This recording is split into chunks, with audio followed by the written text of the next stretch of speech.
Glória a Deus. Cumprimento os irmãos com a paz do Senhor Jesus, amém? Abra sua Bíblia na primeira carta de Paulo aos Coríntios, capítulo de número 11. Aleluia. E o versículo é o versículo de número 30 até o versículo de número 32. Carta de Paulo aos Coríntios, capítulo 11, versículo 30 até o versículo 32. Hoje é um culto de Santa Ceia, então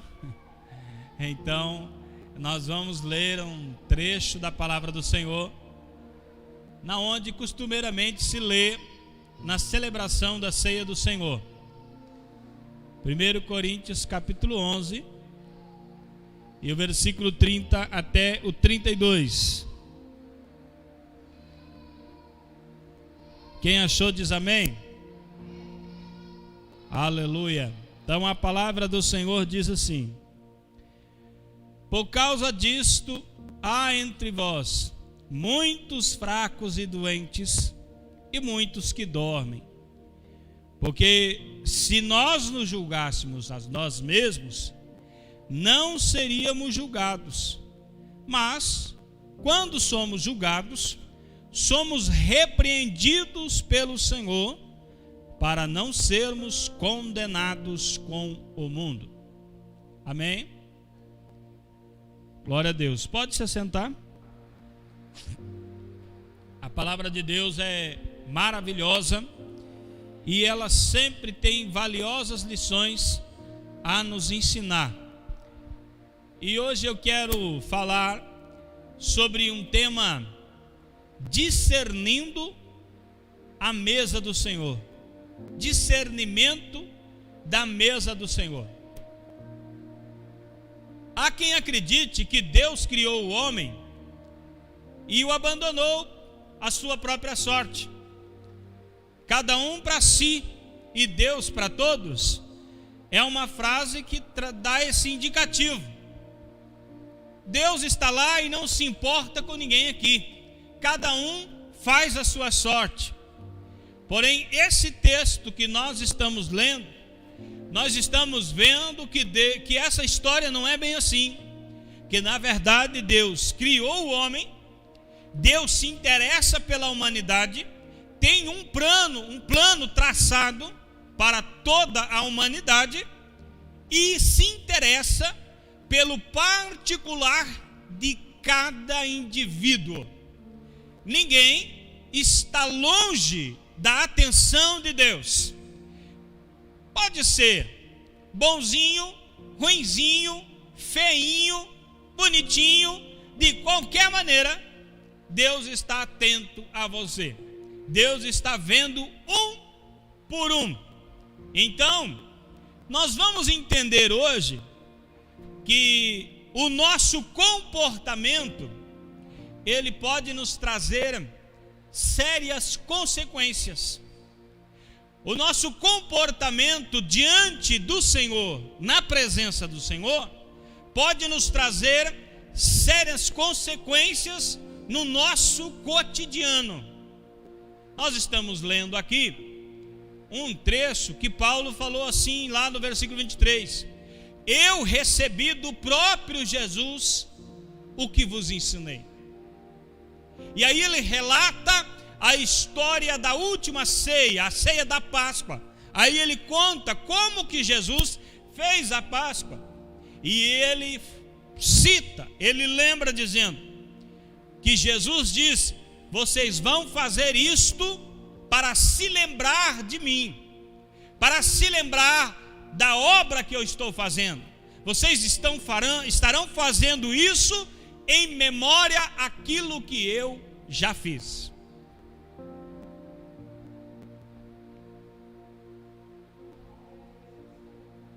E então, nós percebemos que diante da mesa do Senhor, diante da presença do Senhor, nós podemos cometer alguns delitos graves.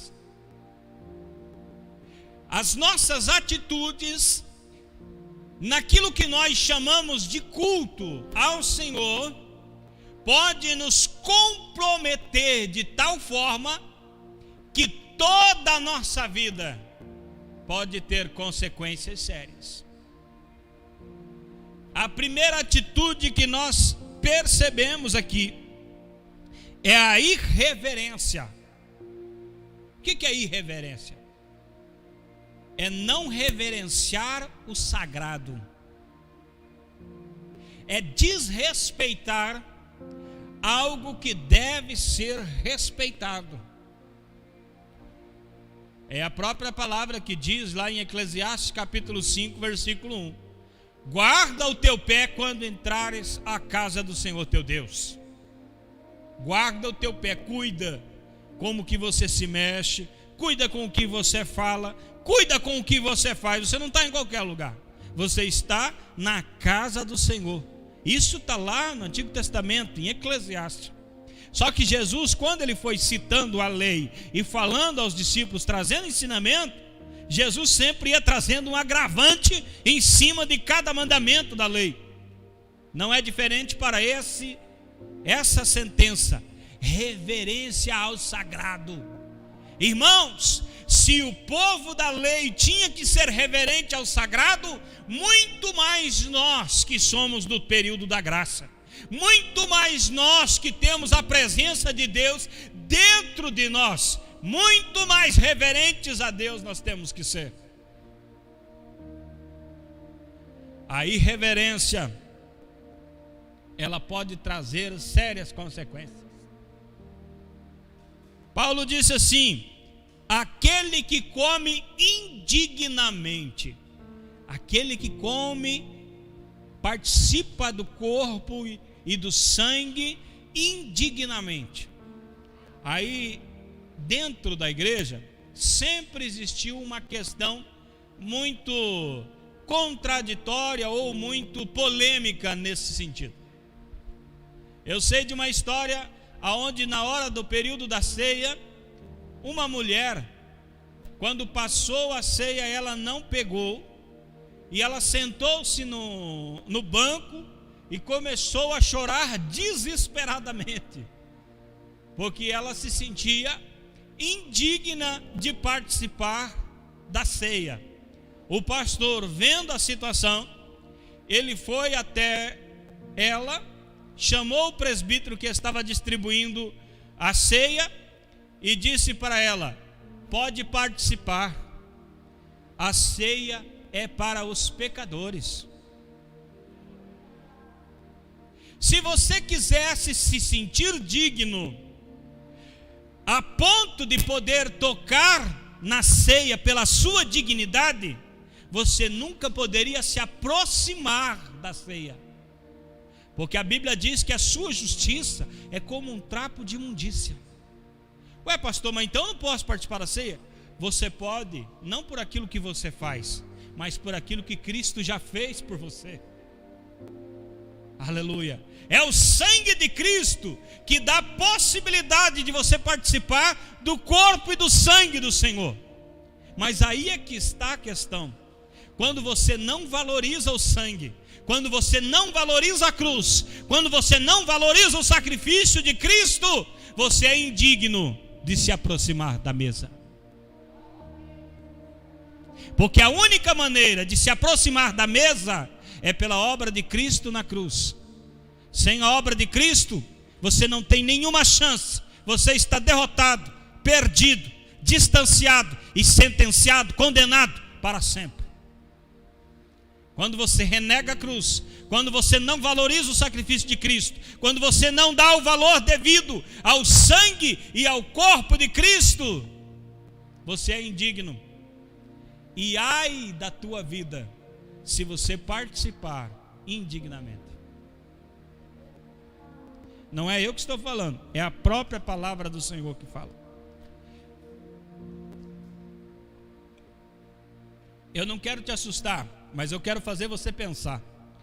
A Bíblia, a Mensagem, que é uma tradução mais atual, direta dos originais grego e hebraico para a linguagem contemporânea, traduz o versículo 27 e 28 de 1 Coríntios 11 da seguinte forma: olhe bem, quem come o pão ou bebe o cálice do Senhor de modo desrespeitoso é como a multidão que zombou do Senhor e cuspiu nele no momento de sua morte.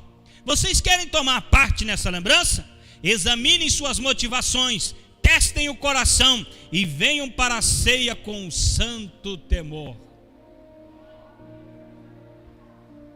Aquele que não discerne, que não presta atenção de onde está pondo a mão, de que sangue está bebendo, é como aquela multidão que cuspiu no Senhor, que o condenou à cruz. E a condenação é a mesma. É o mesmo inferno, é o mesmo lago de fogo. Vale a pena dar uma refletida. Vale a pena você dar uma analisada. A palavra diz: examine suas motivações, testem o coração e venham para a ceia com santo temor. Tenha temor, porque a palavra do Senhor Deus diz que o temor ao Senhor é o princípio da sabedoria. Se você quer ser sábio, o caminho é temer a Deus. Quem não tem temor a Deus é desrespeitoso, é irreverente às coisas de Deus. Não tem um pingo de reverência, não sabe aonde está, não sabe se situar. A presença de Deus é lugar de você ter respeito e reverência. A Bíblia relata a história de Nadab e Abiú. Ofereceram fogo estranho diante do Senhor e foram fulminados. Se esse mesmo padrão fosse aplicado nos dias de hoje, ia faltar lugar para guardar cinza, irmão. Muita gente ia ser fulminado. Pecado na mesa, falta de discernimento, clareza de significado, distinguir o corpo, o sangue, falta de clareza. O camarada está participando da ceia, mas não sabe do que é que está participando, e nem está preocupado em saber, simplesmente está cumprindo a tabela. Cuidado, isso é muito perigoso. Aqui a ideia é que a pessoa tem que decidir, tem que saber que aquele corpo, aquele pão e aquele vinho está significando, está trazendo à memória a carne do mestre que foi rasgada na cruz, está trazendo à memória o sangue do cordeiro inocente que foi derramado no Calvário. Se você não discernir isso, você tem sofrimento nessa vida. Tem muito sofrimento. Uma visão, uma faceta desse discernimento vai alegrar você. Observe bem, se você realmente discernir, entender a obra de Cristo na cruz, e você realmente depositar a sua fé nesse sacrifício de Cristo na cruz, você vai ter alguns benefícios. Você vai ter alguns benefícios tremendos. Sabe por quê? Isaías capítulo de número 53, versículos de número 4 e 5, vai dizer que pelas pisaduras de Cristo nós fomos sarados.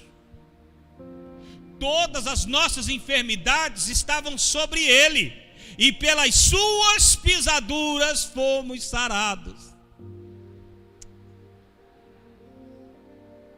Ei, se você realmente entender isso, você vai tomar posse de curas espetaculares. Você vai tomar posse de milagres que a ciência, a medicina nunca vai ter uma solução, nunca vai ter uma conta que fecha, nunca vai ter uma explicação, porque a fé remove montanhas, e milagre só acontece através de fé. Aleluia! Jesus mesmo disse: se você crê, tudo é possível ao que crê.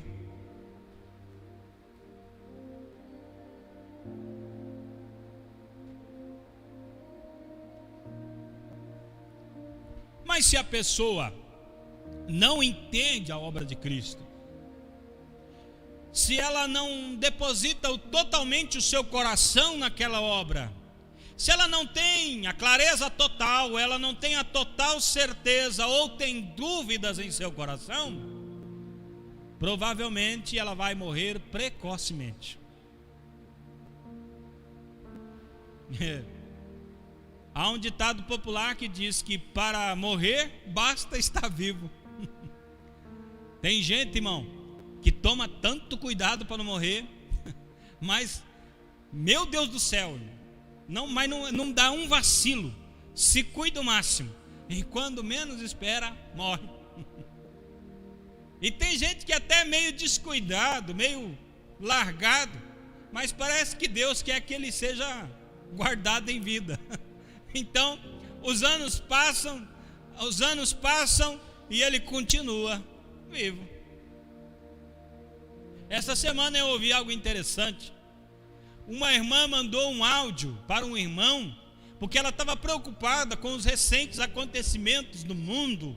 O vírus que se espalha pelo ar e não tem como controlar, e você não sabe de onde vem. E ela ficou desesperada pensando: qualquer dia desse, o vírus me pega e eu vou morrer. Então ligou para o irmão e mandou um áudio dizendo: por favor, ore por mim, estou desesperada, estou com medo. O irmão, muito crente, muito fiel a Deus, muito temente, conhecedor das Sagradas Escrituras, respondeu para ela da seguinte maneira: irmã, se for para mim ficar com medo de vírus, de mosquito e de tudo quanto é coisa que está aí no mundo, então eu nem vou mais servir a Deus. Então eu não preciso mais fingir meu culto na igreja. Posso parar de servir a Deus. Porque sabe de uma coisa, irmã? Quem guarda é o Senhor. Quem sustenta é o Senhor. Se a tua vida está em Deus, você está seguro em Deus. Se para o Senhor vivemos, para o Senhor vivemos. Se para o Senhor morremos, para o Senhor morremos. A nossa vida está escondida em Cristo e nenhum vírus vai poder tirar de lá. Sabe o que a Bíblia diz no Salmo 125? Os que confiam no Senhor permanecem, não serão abalados. Eu tenho um livro de um homem chamado George Miller. Estava confundindo um com o outro. George Miller tinha um orfanato e ele servia ao Senhor. E as dívidas foram aumentando.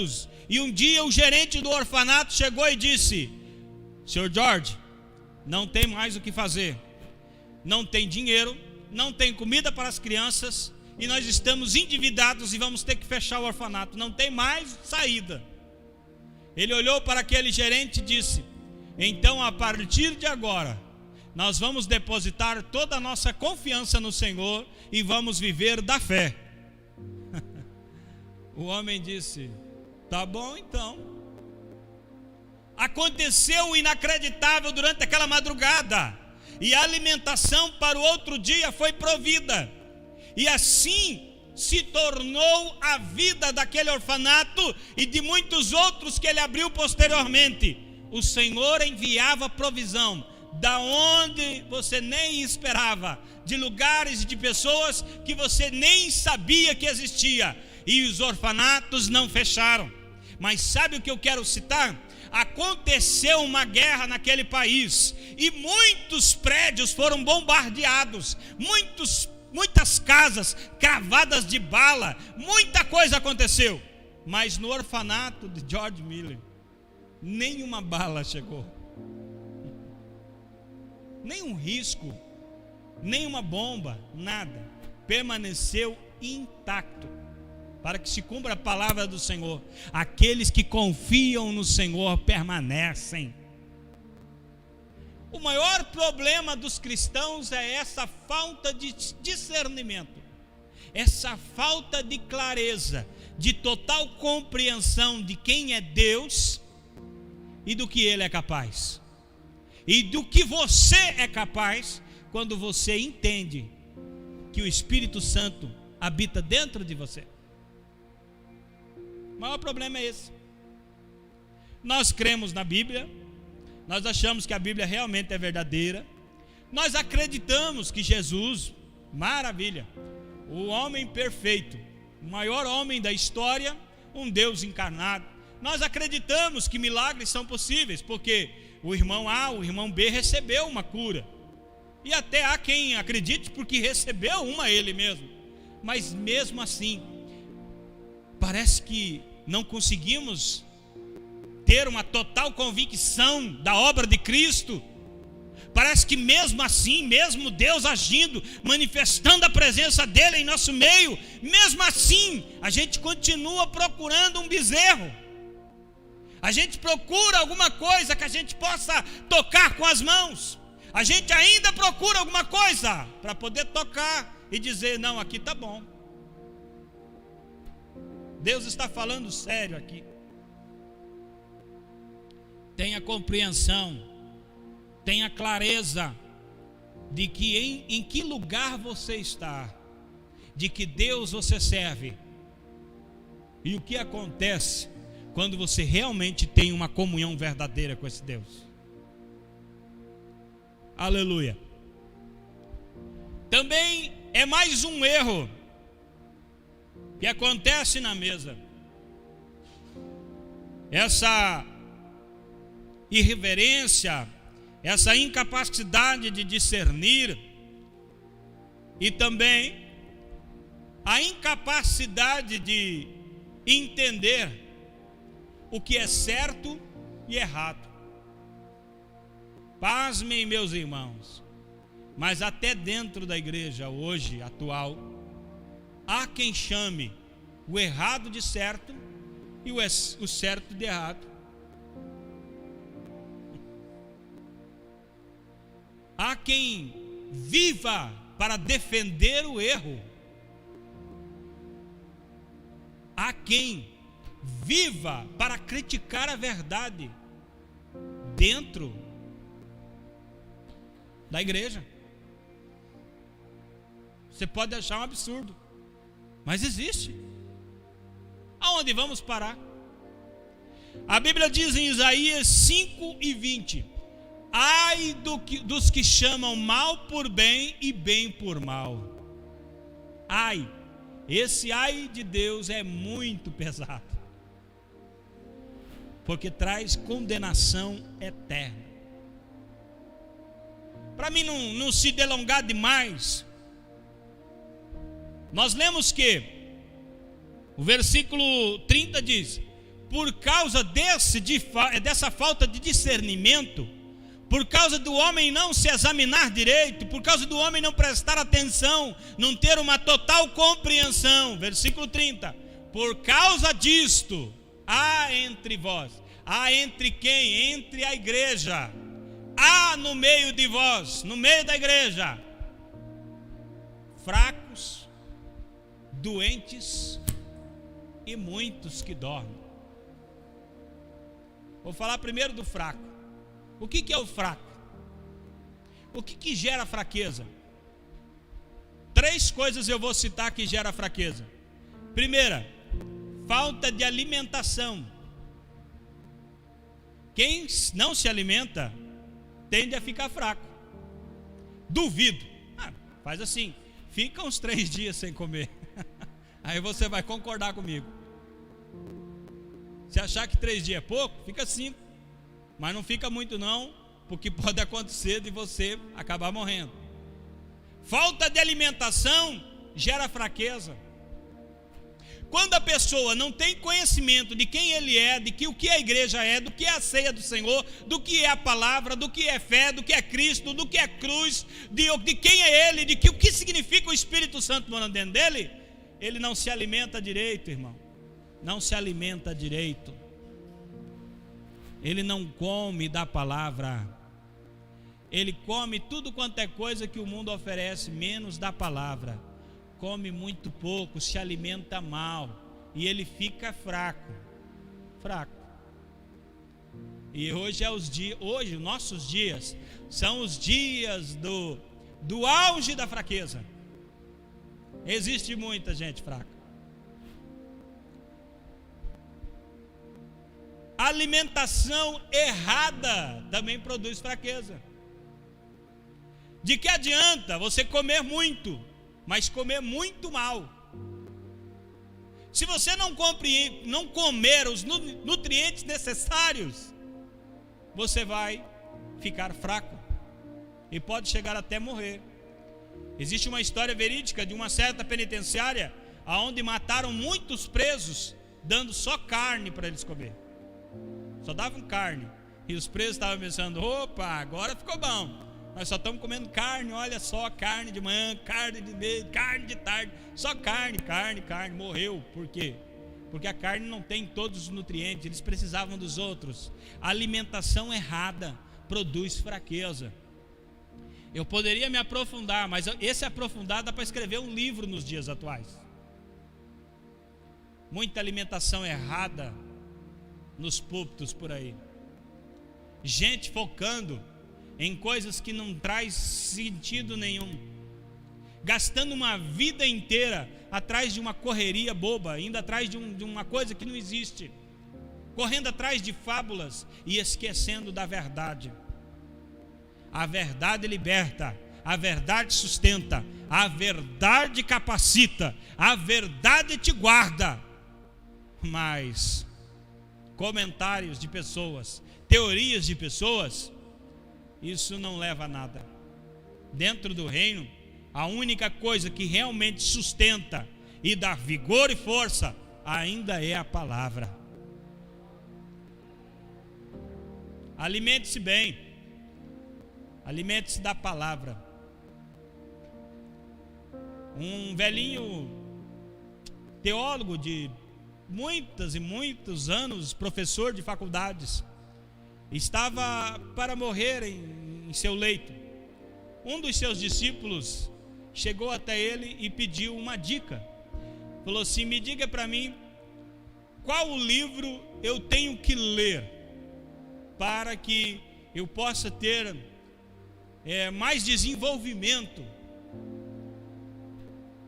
O velhinho disse: você pode ler muitos livros, mas o único livro que você nunca pode deixar de ler é o livro. Mas que livro é esse? Eu disse o livro, mas qual que é esse livro? Esse livro é a Sagrada Escritura, a Bíblia. Tem gente que lê muita coisa, mas não lê a Bíblia, irmão. Tem gente que enche a cabeça de coisa do YouTube, mas não lê a Bíblia. Tem gente que enche a cabeça de televisão, mas não lê a Bíblia. Tem gente que lê todos os jornais, mas não lê a Bíblia. Tem gente que lê passatempo, que gasta tempo, perde tempo, mas não lê a Bíblia. E por causa disso, no meio de nós, há muitos fracos. Porque falta de alimentação, ou alimentação errada, produz fraqueza, gera fraqueza. Terceira coisa que eu quero citar, que gera fraqueza, e não vou nem comentar, mas pular para o próximo ponto, são os parasitas. Já viu pessoa que come muito e continua magro? Aí descobre que tinha um verme, vamos citar assim. Comia, mas não aproveitava a vitamina porque o parasita comia. Tem gente também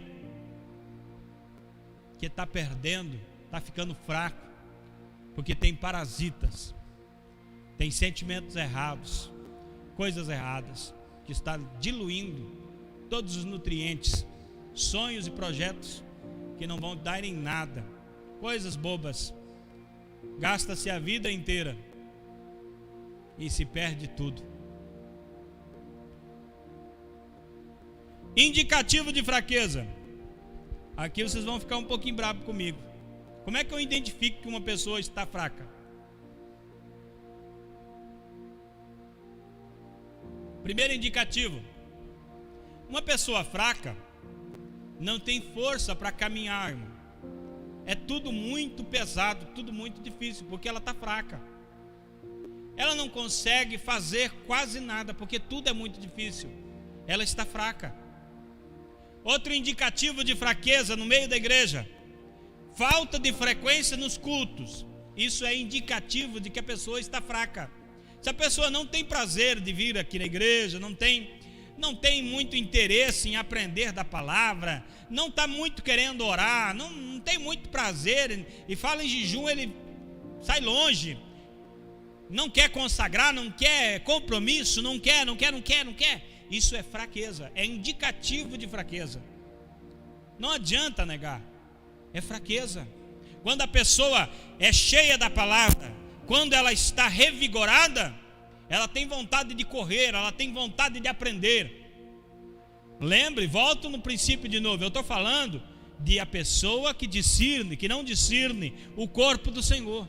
Quando a pessoa não tem discernimento da obra de Cristo, quando não tem discernimento de quem é Deus, de que o Espírito Santo mora dentro dela, do que realmente a fé é capaz, ela fica fraca, ela enfraquece. A partir do momento que você revigora, é avivado, que você entende a obra de Cristo, que você entende o poder da fé, você tem prazer nas coisas de Deus. Uma força de Deus entra dentro de você. Você se levanta, você corre, você quer fazer. Lembra de quando você se converteu, quando você aceitou Jesus? Queria pregar para todo mundo, queria levar todo mundo para o céu.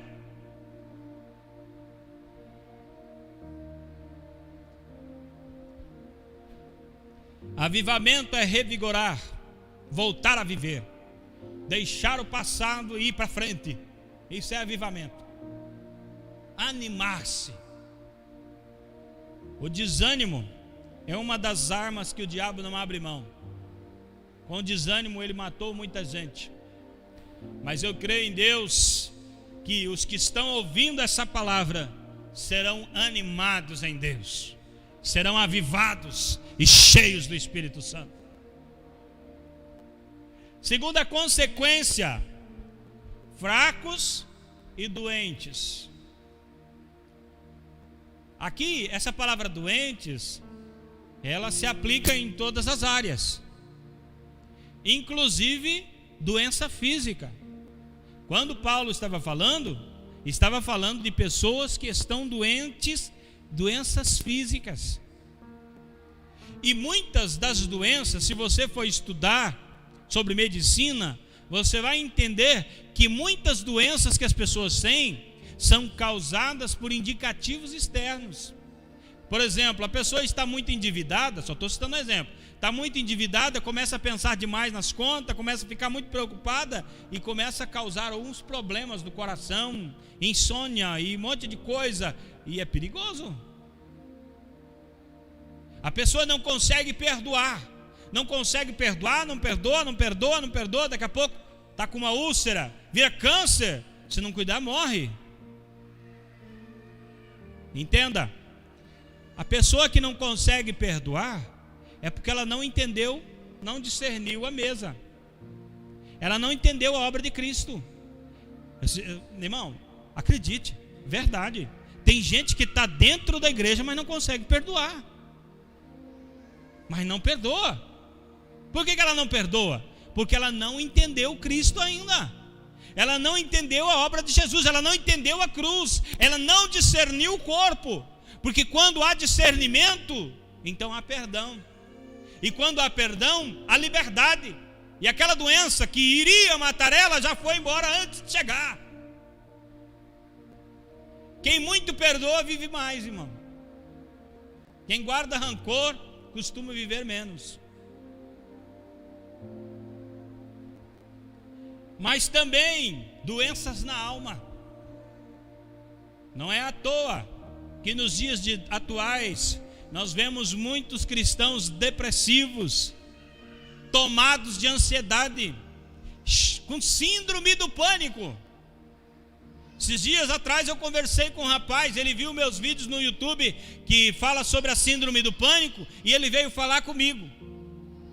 Ele falou: pastor, eu estava na igreja e eu fiquei mais ou menos uns 6 meses sofrendo com a síndrome do pânico, dentro da igreja, irmão, e sofrendo de síndrome do pânico. Quem participou aqui dos cultos vai lembrar tudo que falei sobre a síndrome do pânico. Não queira passar por isso. São doenças na alma, doenças que aterrorizam e matam muitos nos dias atuais.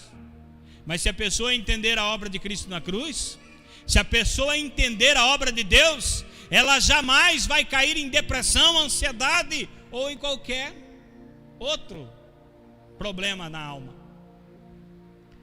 Mas o pior de tudo são as doenças espirituais.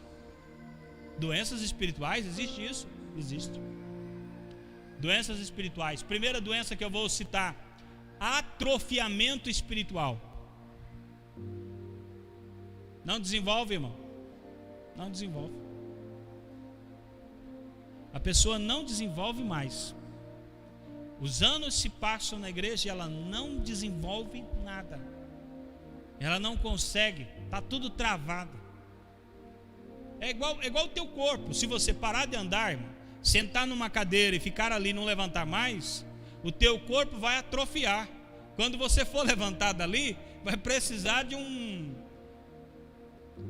não é terapeuta, um fisioterapeuta, para vir ali e trabalhar com o seu corpo de novo, para você reaprender a andar.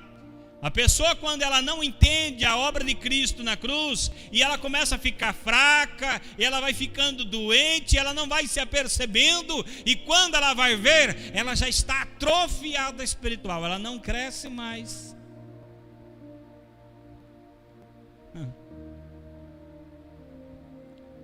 Apaga o fogo do Espírito, e ela já não ouve mais a voz de Deus, e ela já não tem mais visão, e aquele dom de profecia parece que desapareceu, e nem sequer fala mais em língua estranha. Parece que está tudo tão frio, tão gelado. O pregador pode pregar com eloquência, ou pode pregar tranquilo, pode trazer uma mensagem bíblica, ou pode falar dele mesmo. A pessoa não dá discernimento de nada, ela não sente nada, ela simplesmente está vegetando dentro da igreja. Isso é doença espiritual. E o pior vem agora: muitos que dormem. Ei, irmão, Paulo fez questão de dizer: não poucos, mas muitos que dormem. Quando a palavra está dizendo dormem, ela está falando de morte. E está falando de dois sentidos: morte física e morte espiritual. Há quem não discirna o corpo do Senhor e acabe morrendo. Mas eu vou dar uma boa notícia. Paulo está dizendo assim, versículo 31: se nós julgássemos a nós mesmos, nós não seríamos julgados pelo Senhor. Se você julgasse a si mesmo, se você fizesse uma autoanálise de você e percebesse que você tem um problema e você precisa resolver isso logo, se você entendesse que você precisa voltar para Cristo rápido porque você se distanciou demais, então você seria perdoado e você não passaria por um julgamento do Senhor. Agora, se você não liga e o tempo vai passando e a coisa vai complicando cada vez mais, você pode chegar até a morte física mesmo. Mas olha a boa notícia: o versículo de número 32 está dizendo assim: mas quando somos julgados pelo Senhor, nós estamos sendo repreendidos pelo Senhor. Deus está nos julgando está nos exortando, está nos repreendendo, mas olha a boa notícia: para não sermos condenados com o mundo. Olhe bem o que eu vou dizer agora. Até mesmo quando você está na igreja, não está muito ligado, está muito frio, está muito gelado, o tempo vai passando e alguma coisa acontece e você é levado. Tem aquelas, você já viu a melhora da morte? A pessoa está muito doente e de repente ele está bom, nossa, foi curado, e de repente foi levado. Esse momento da melhora da morte é o momento onde a pessoa reconsidera todos os seus caminhos, acerta todos os detalhes, porque é a hora de ir. Quando nós estamos em Cristo, nós temos a possibilidade até mesmo de morrer e mesmo assim não ser condenado com o mundo. Perdeu a vida aqui na terra, foi castigado aqui na terra, mas subiu com o Senhor. Agora, a outra linha desse mesmo versículo está falando de morte espiritual. Morte espiritual. E a morte espiritual apaga o espírito e a pessoa se torna totalmente carnal. E eu vou dizer para você, você pode até achar que eu sou muito duro com o que eu estou falando, mas existem muitas igrejas totalmente carnais. Igrejas que não têm mais nenhuma noção espiritual, não tem discernimento espiritual nenhum, a pessoa não vê. Se entrar um irmão dentro do templo cheio do Espírito Santo, ele não entende, ele não discerne, ele não vê.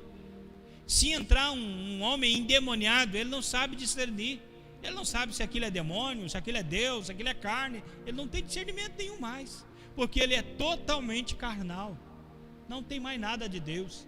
Eu ouvi aqui, quinta-feira passada, o pastor estava conversando ali, e ele falou assim, se não houver profecia, a igreja se corrompe.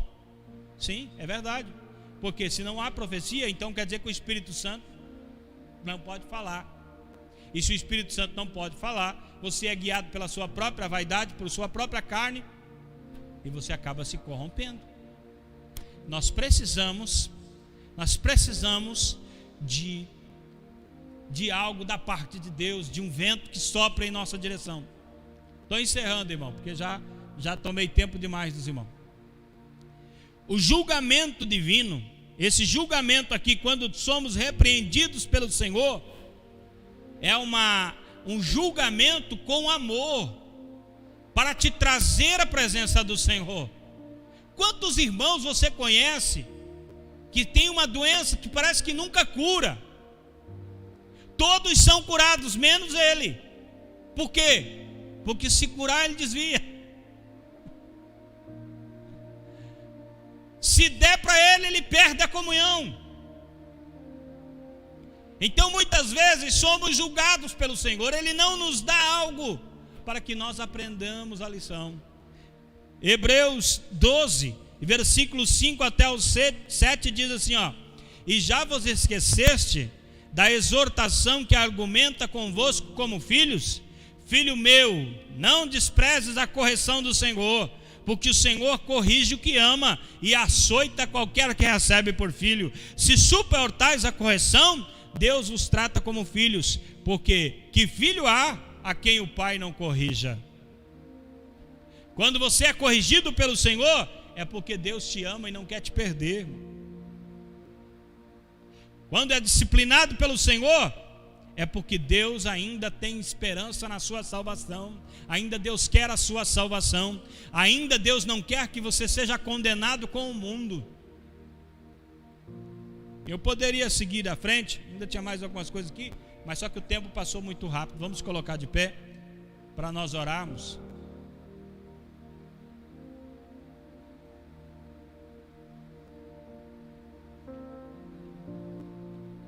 Mas saiba disso, o Deus que nós servimos é um Deus de amor.